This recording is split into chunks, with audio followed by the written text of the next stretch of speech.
Ladies and gentlemen, please welcome to the stage your host for today, Kush Jumbo.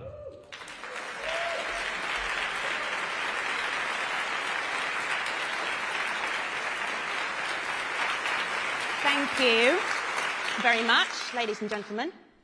Let's hear it again for the amazing Guildhall students.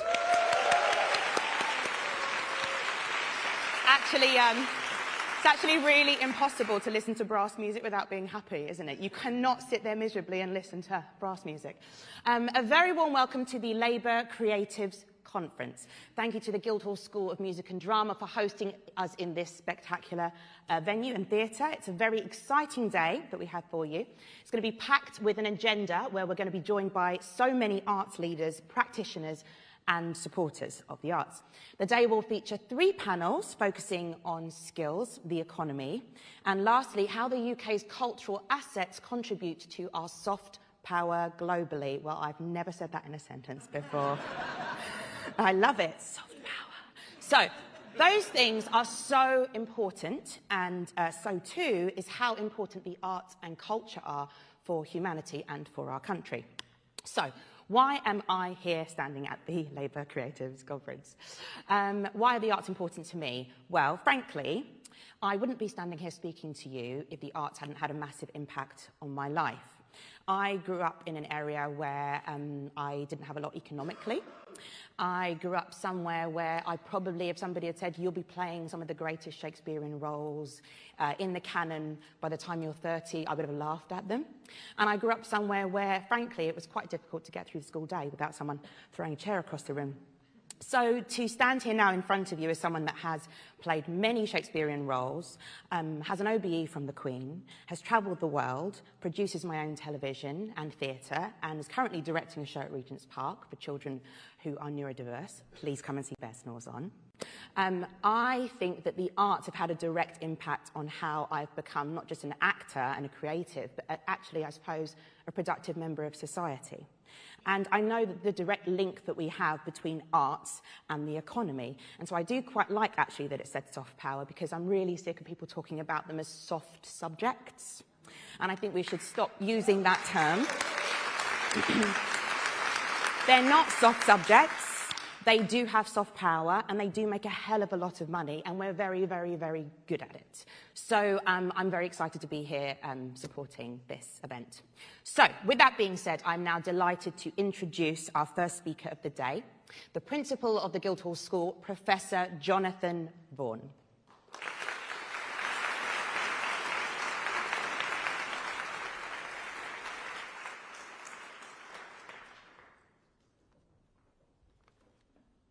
Esteemed Shadow Cabinet members and distinguished guests, as Principal of the Guildhall School of Music and Drama, it's my pleasure to welcome you here today.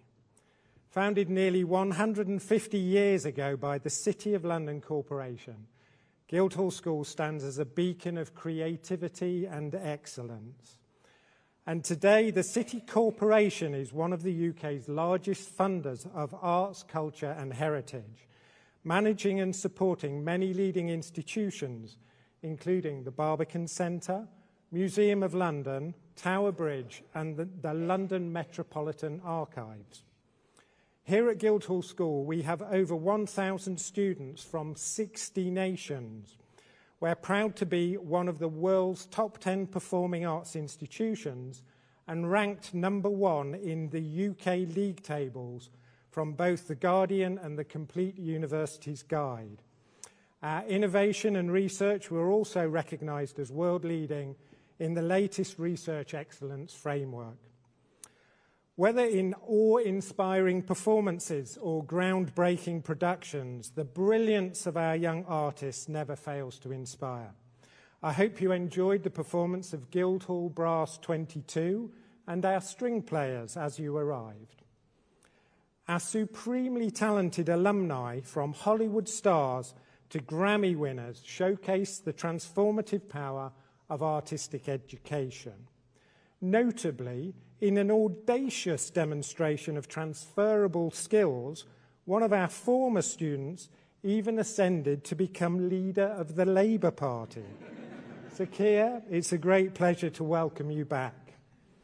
As we all know, the arts are not merely expressions of culture, but contribute an estimated £125 billion per year to the economy and employ over 2.5 million people. Here in the City of London, our proximity to some of the world's largest financial institutions further reflects our sector's economic potential. In navigating the challenges of arts funding and the integration of technology, we must continue to foster and champion creative partnerships and cultural diversity. The arts enrich and illuminate our humanity and fuel the great British success story of this country's creative talent. UK creativity is recognised around the world. Let's do more to celebrate and champion it globally. Reflecting on my own journey from a comprehensive school in a coal mining town, I am aware that without free music lessons, I would not be standing here today. Which is why our Guildhall Young Artists programme is dedicated to lifelong learning by providing weekly opportunities to 1,600 school children, 40% of whom come from underrepresented backgrounds. We believe that by investing in the creative dreams of every child, regardless of their background, we not only enrich our cultural sector, but also empower individuals to chart their own path to success. Thank you to Shadow Secretary of State for Culture, Media and Sport, Thangam Debonair, and to Guildhall School Board member Emily Benn, two halves of the statutory instrument string quartet, for making today happen. Thank you to the team at the Labour Party and to colleagues at Guildhall School and the City Corporation for all their work behind the scenes over the past days and months. And thank you, all of you, for coming today. Please visit us again and support our wonderful students. I hope you have a brilliant day.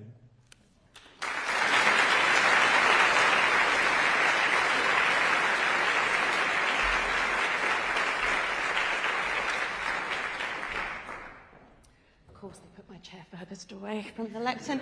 Thank you very much, Professor Jonathan Vaughan. I would like to take a moment to thank the Bank of America and Bloomberg Philanthropies for supporting today's fantastic event. Thank you very much. And also for their long-standing support for the arts, which spans a wide variety of programmes from digital access to conservation of national treasures. I am now delighted to introduce a man who wants to put the creative industries at the heart of his plan.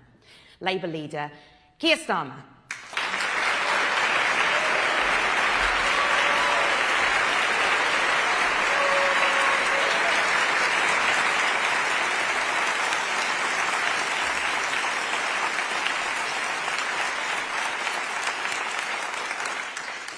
Thank you, Kush, and thank you for that warm reception. It is really fantastic to be here today. And there are a lot of people that we need to thank for making all of this possible.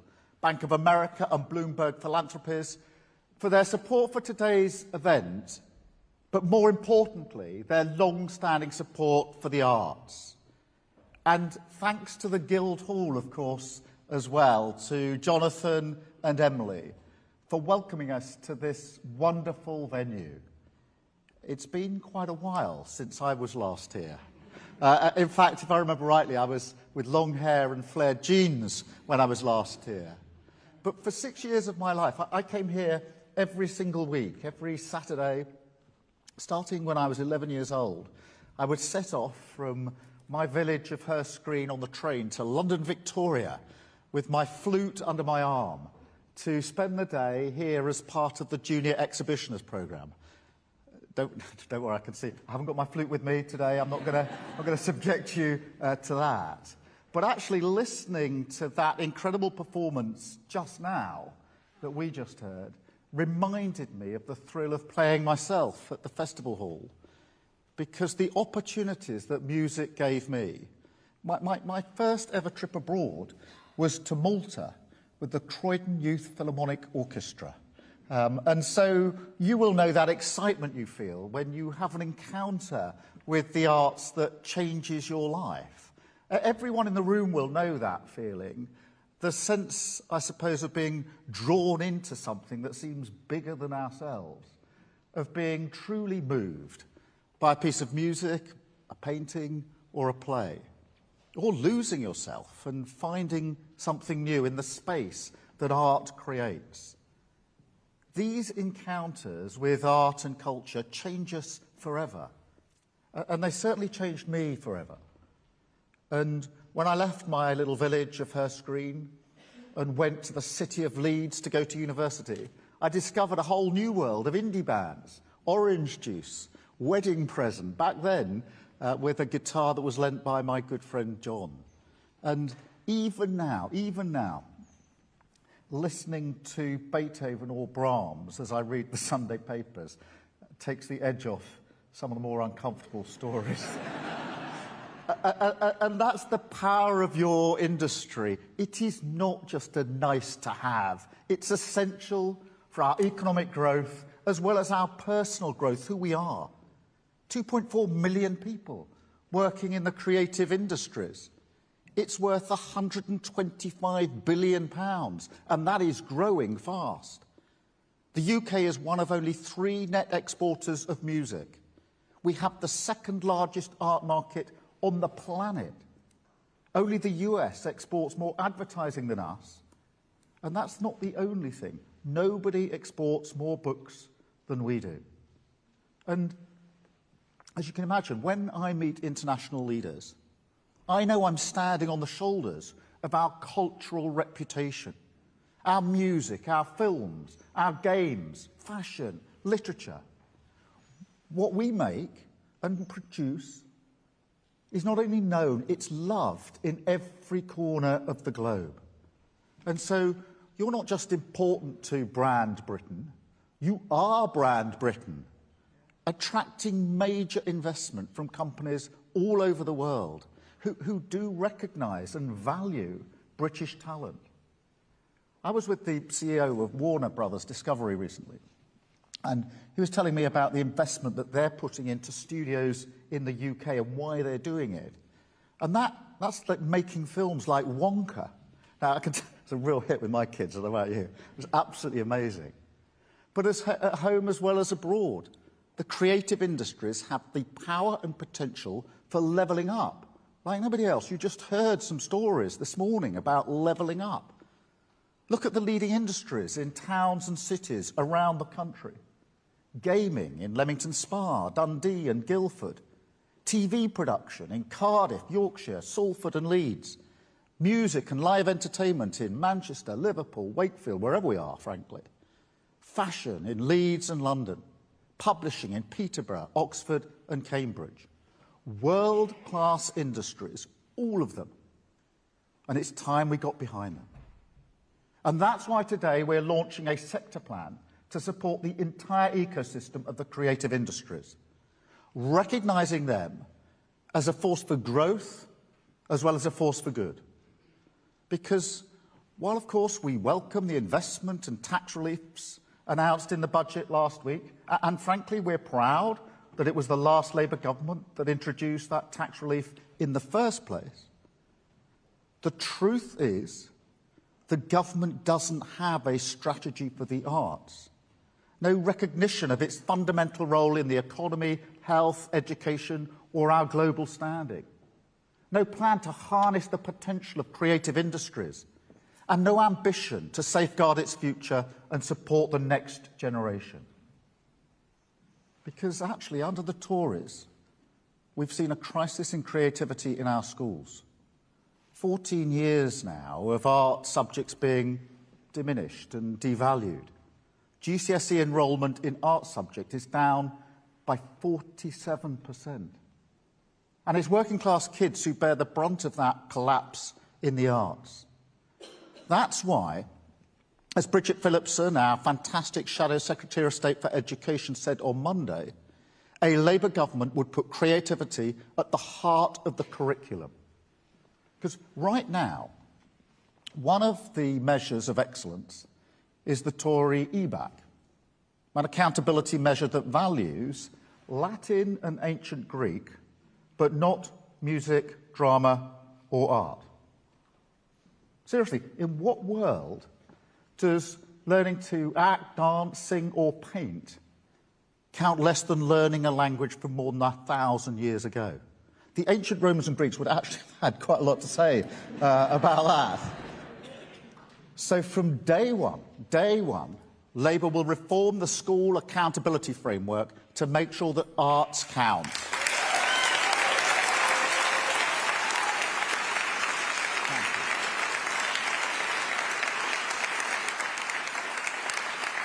So we're going to update the Progress 8 performance measure and use it to help all kids study a creative arts subject or sport until they're 16.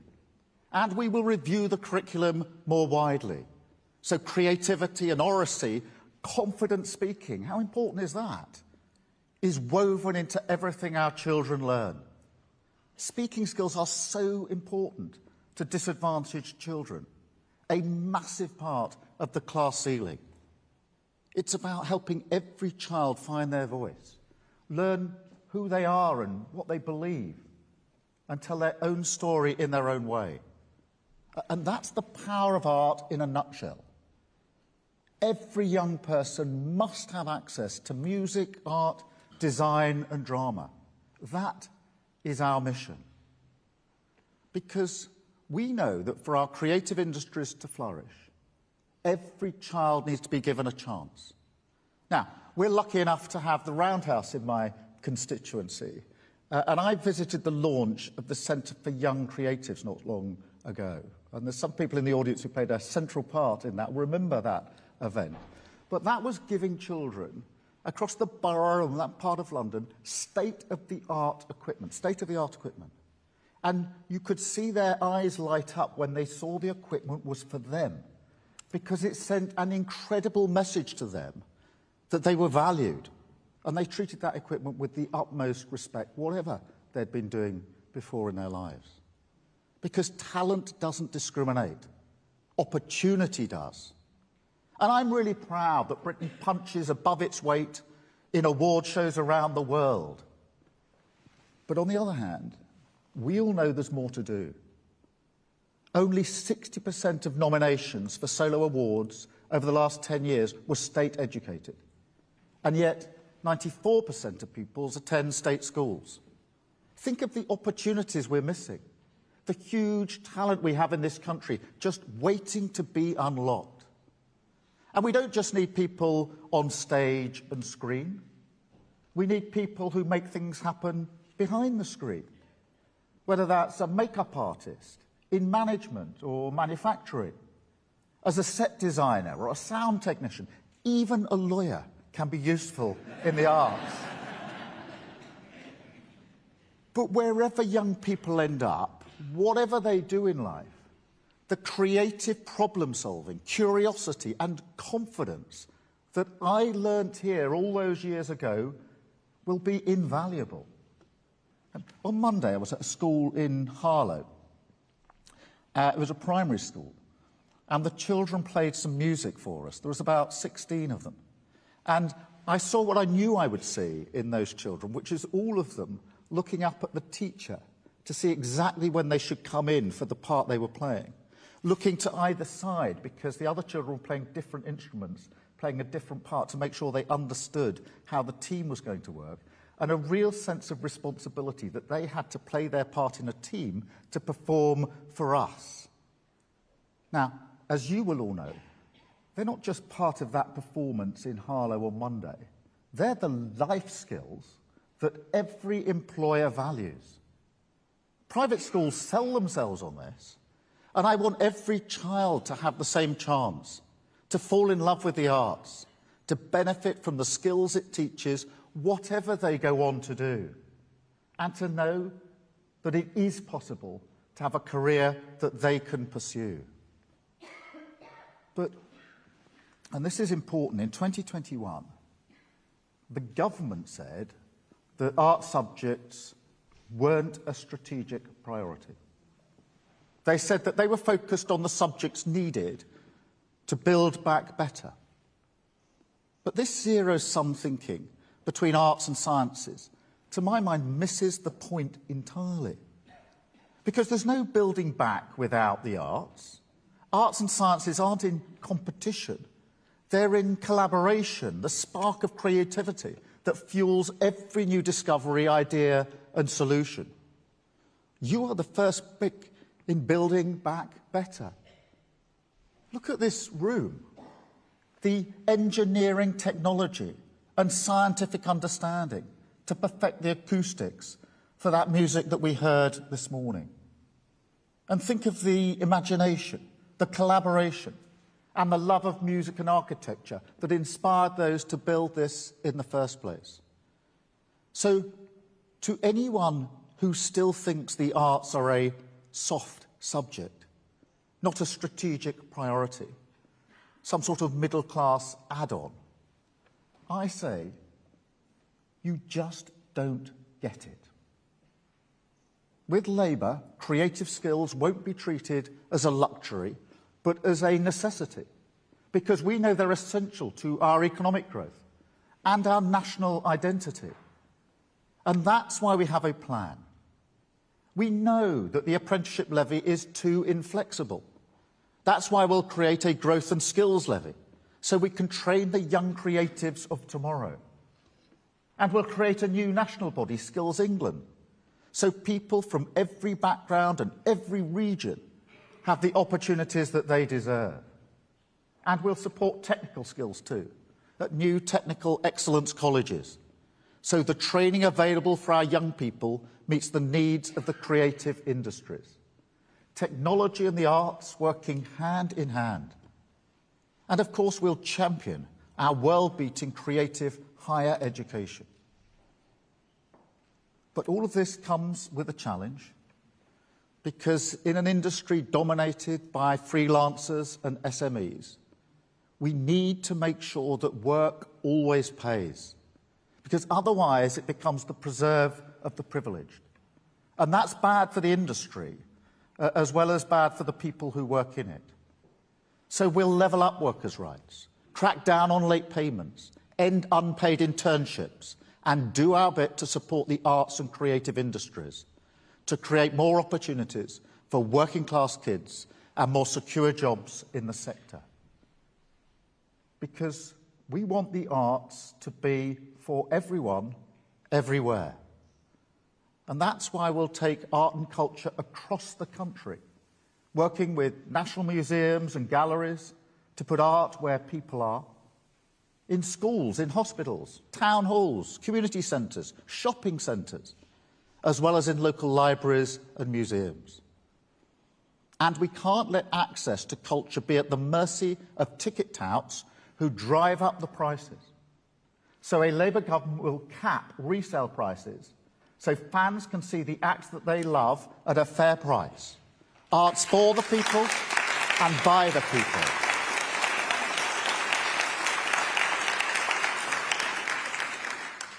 Because this is something that I just don't think the Tories understand. Now look how the Tory Culture Secretary in 2014, you've got to go back 12 Culture Secretaries, by the way, for that, so there's a bit of imagination.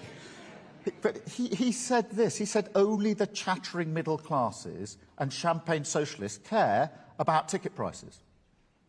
They think working people don't need culture. There's a patronising view that working people don't care, shouldn't care about the arts. When I went to see Dear England the other day, it was fantastic, but I saw many people in the audience who seemed to me that they hadn't necessarily been in the theatre before and perhaps had felt it wasn't for them, but were going to experience it for the first time. We should be welcoming and encouraging of everyone into our theatres, our museums and our galleries. I mean, just look how the Tories sneered at Angela Rayner for daring to enjoy the opera. Or try telling my dad, who loves Shostakovich, that working people don't need culture. Try telling that to the thousands of working-class kids who might long to work in the arts, but have got the message loud and clear from the government that it's not a real job. That ballet dancers should be retraining as cyber experts. But that's why the Tory culture wars always end up as a war on culture. The creative arts shouldn't tell working class kids to know their place. They should help them find their place in the world. Art and culture are about bringing us together, finding what we have in common, searching for the truth and meaning. But these culture wars are about dividing us, distracting us, and disrespecting working people. With Labour, the war on culture will end. We will build a new Britain out of the ashes of the failed Tory project. And culture will be at the core of each one of our 5 national missions.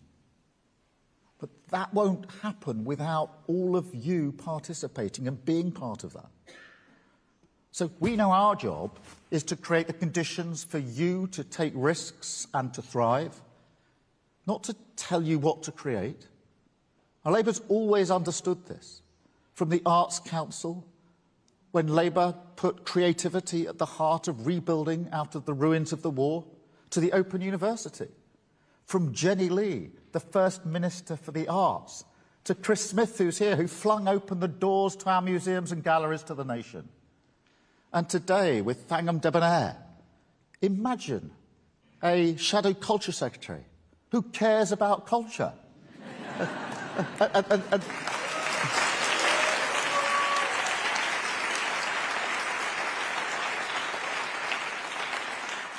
But also, she won't mind me telling you this, she gets into trouble with the parliamentary authorities for practising her string quartet late at night in Parliament. Imagine a Shadow Secretary of State and Chancellor in Rachel Reeves, who fully understands the value of arts, and a Shadow Education Secretary in Bridget, who's committed to putting creativity at the heart of the curriculum. Because we know that is how we will get this country back on track. And we will work together, hand in glove with our creative industries. No more sticking plaster politics, a long-term comprehensive plan for a decade of national renewal. Together, we will raise the next generation of creatives. Together, we will harness the power of your industry and create wealth in every community. Together, we will place the arts back where they belong, at the centre of a new, hopeful, modern story of Britain and what we stand for. Thank you very much.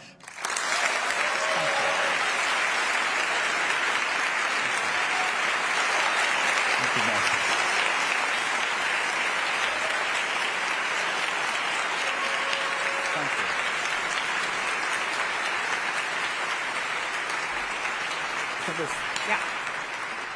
You want to take that? Yeah. That was a great speech. I have to say, I was like, together, yes. Do all of it. Great. Okay, so we are now going to be taking some questions from the audience, and Keir will be answering them. And I have the names of the people that are asking questions. It's very exciting. My first question that we have is from Minnie Moll, the CEO of the Design Council. Thank you, thank you. So, I realise not now, but in the future, do you feel that you really will be able to prioritise funding for the creative industries, given all the other critical and urgent calls for funding? Well, look, thank you for raising the question of funding, because it is fundamental. I completely understand that. You will understand that if we are privileged enough to come into government, then we are sadly going to inherit a very broken economy, a broken public services, broken relationship with art and culture and almost everything else. And therefore, I can't sit here and pretend to you that we can simply turn on the tap straight away. That's not fair. I do think there are things we can do straight away, by the way. The curriculum change can be made straight away and will make a material difference. That's a very, very quick thing we can do. We can work with you. I was talking this morning to some of your colleagues about the ability, if you have the state shoulder behind funding, to try and get the private sector funding in alongside it. And if you have a government that's championing that along with you to encourage that in, that can happen. We do need to grow the economy. Again, that is not, I don't see growing the economy and arts and culture as two different buckets, if you like. They're one and the same thing. And that will then allow us to provide the funding in due course that is much needed and the support that is much needed. And that's the place we want to get to. But the reason I've said that it's going to be a decade of national renewal is to keep our feet on the ground, which is to say these things are going to take time if we're going to do them properly. But it is renewal that we're looking at, which is not just, picking things up and putting them back on their feet, but actually taking them forward in a material way.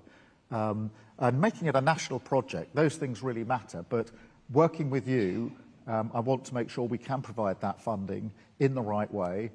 But it's going to take time before we can turn those taps fully on for reasons that I think you'll understand. But we want to work with you from day one. In fact, before day one, because I think if we are to get this right, we need to make sure that we're doing a lot of the work now that I hope will be necessary if we get to a position where we can serve the country. Thank you. Lara Carmona, the Director of Policy and Engagement at Creative UK. You've spoken very beautifully about the centrality of the cultural and creative industries to all aspects of public life, really. So it would be wonderful to hear you talk about what the role of arts and culture is in your perspective to public services, including your key missions on education and health in particular. I think this is really important. On education, and what I was trying to get across in the speech, and what I was obviously observing in Harlow, was what arts and culture, music, drama, dance give you if you're taught it is a love, usually, of whatever it is. I've got a lifelong love of music. Other people have of drama and art, or many of them. So there's this incredibly powerful thing that's passed on to children through education, that whether they're in the end any good at it or not, will stay with them. So when I got to the Guildhall School of Music, I realised I'd got here through working really hard, and lots of people had real talent. And I therefore don't play. But I've got a lifelong love of music. This has given me something invaluable for the rest of my life. But it's more than that, because I asked some of the children in Harlow on Monday, how did they feel performing that piece of music? And they said to me, happy, calm. And at a previous school the previous week, we were with a bunch of girls at a girls' school. And they talked about confidence that it had given them. These are really important things to education. But then, when I talk to businesses about, what inhibits them, they said, well, haven't got the skills we need. I said, well, talk me through that. And many of them say, we can give them the particular skills we need for this sector. What we can't give them is the ability to work as a team, the eye contact, the leadership, to speak confidently, all the things that I saw in the music lesson in Harlow on Monday. So there's this massive crossover. They're not in different places. But also, just to pick you up on the second issue, on health, because I think all of us would acknowledge that the mental health of our young people is a real cause for concern these days, probably a bigger cause for concern now than it's been for quite a long time. Music and art and culture can really help. It's documented the effect it has on children and young people to be involved in art and culture on their mental health and physical health. Dance or drama, these are amazing things. And if we're to achieve what we want to on education and or health, then it's got to be bound up with this sector. And that's why I think it is so dangerous to think of art and culture as a nice-to-have add-on rather than a central part of what we need to achieve elsewhere. And if we can bring that together and make that integration real, I think it will have a profound effect for generations to come. Thank you. And now to Fran Heggie, the CEO of Edinburgh International Festival. Thank you. Thinking about the context of arts and culture being devolved across the UK, it would be really great to hear what you think the role of arts and culture and heritage is in times that are difficult and divisive, perhaps internationally and indeed within the UK. I think this is really important because whether it's domestically or actually internationally just at the moment, it feels that we're a more fractured, divided world than we were a generation ago. Partly that's driven by the politics of culture wars, where you your performance in government is so poor that you have to distract, and you distract by finding enemies that don't really exist, and then have a fight with them, which is exhausting and divisive, instead of actually bringing people together. And I think art and culture do bring people together, can bring people together. We all come together around art and music. We've all known that feeling. Sometimes it is about going to a theatre, a performance, but it's not. How do we remember people when they pass? We come together and we quite often play music that they liked, and we all, and when someone passes, there's people from all different parts of their life, some of them have never known each other, all come to one place to share together an experience, and that's what art and culture and media can do. But across the world as well, because I don't think we've lived in such a volatile time globally as we're living through at the moment, and you can see that whether it's the Middle East, whether it's Ukraine, or other places. And so this has the potential to reach across those divides. And the soft power international reputation that we have is huge. It is huge. And I'm very conscious that if we are privileged to come into power, one of our first tasks will be to restore the reputation of the UK on the world stage, which I think has been damaged. This can really help because it can reach and make bridges that might not otherwise be available, that sit alongside the political connection that has to be made. So I think there's a huge potential part to be played, but it does require a government with the right mindset that actually wants to bring people together rather than wants to divide. And that has to be, I hope, a reset moment if we get the opportunity at the next election to say to the nation, you don't have to fight each other all the time. You can have a sigh of relief. Come together, and you know what? We can do amazing things when we work together. I'll just finish it with one thing that I've always been struck with in the pandemic. Lots of people did lots of things to help other people, and we cherished all that. I was really struck by the simple things that people did. For example, walking up the road and knocking on the door of a neighbour that they didn't know at all or very well, and simply saying, "Are you all right?" And that's what we do best, actually, when we're left to our own devices. And so we can use the power of that. We should have bottled that and use it as the central driver in government. Instead, it's just been pushed to one side by a government that I don't think understands the power of coming together in community. Thank you. Nigel Warner from the Motion Picture Association. Thanks very much. I mean, I think we can all agree, how important the creative industries are and how they are, our best performing or one of our best performing industrial sectors. And it's great to hear you speak so passionately about how they'll be a core part of your plans for growth. But just picking up on your last point, perhaps you can tell us a little bit more about how you think you will use the soft power of the creative industries overseas in terms of foreign policy. Thank you.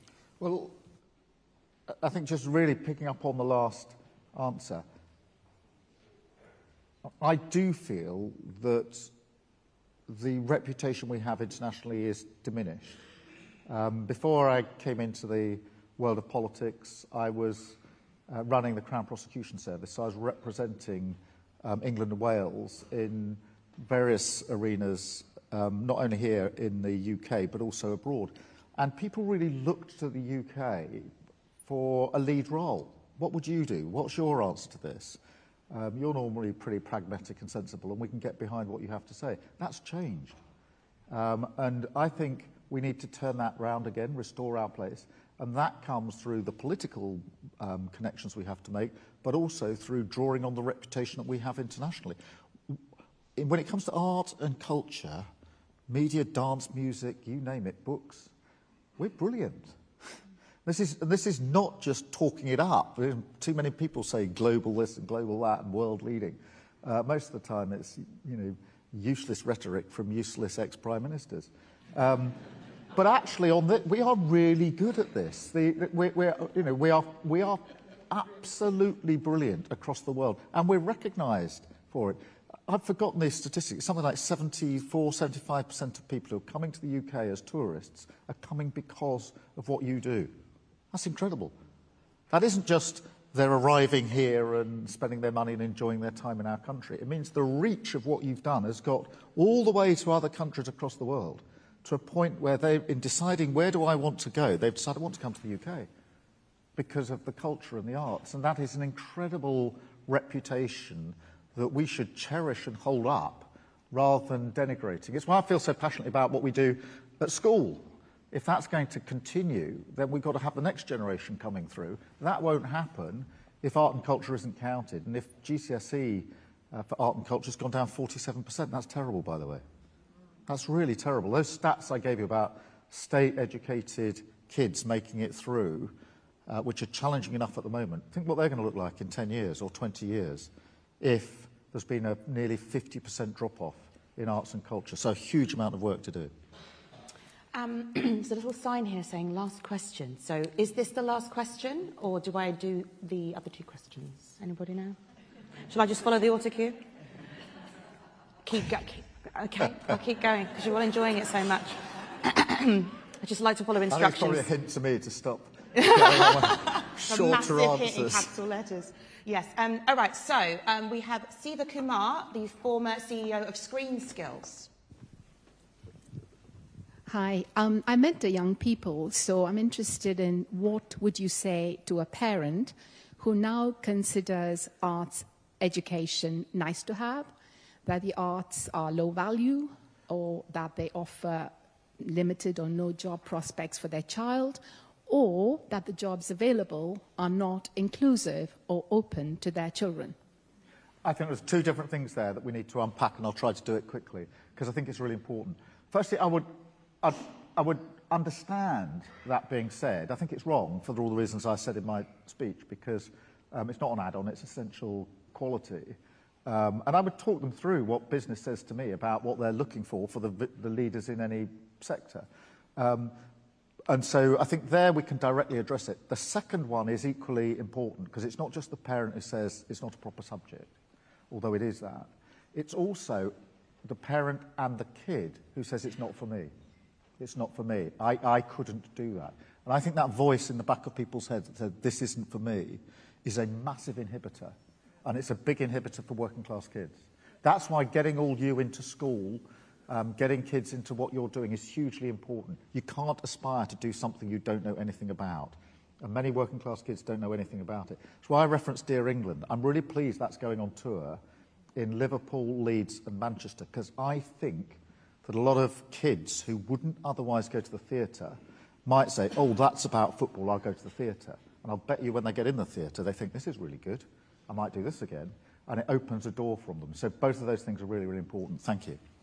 That was quicker. Good, very good. Getting it. You can come to my set anytime. So, we're going to have to wrap it up. So that was the last question, but it was a great one. Well done. That was great. But you proved that you can speed up, so, I mean, you know, what do they know? Right, so thank you to the audience for those questions, and thank you, Keir, very much for your time. It marks the end of your time here with us today. Thank you, Kush. Lovely to meet you. Thanks so much. Round of applause for Keir. Thank you. Thank you.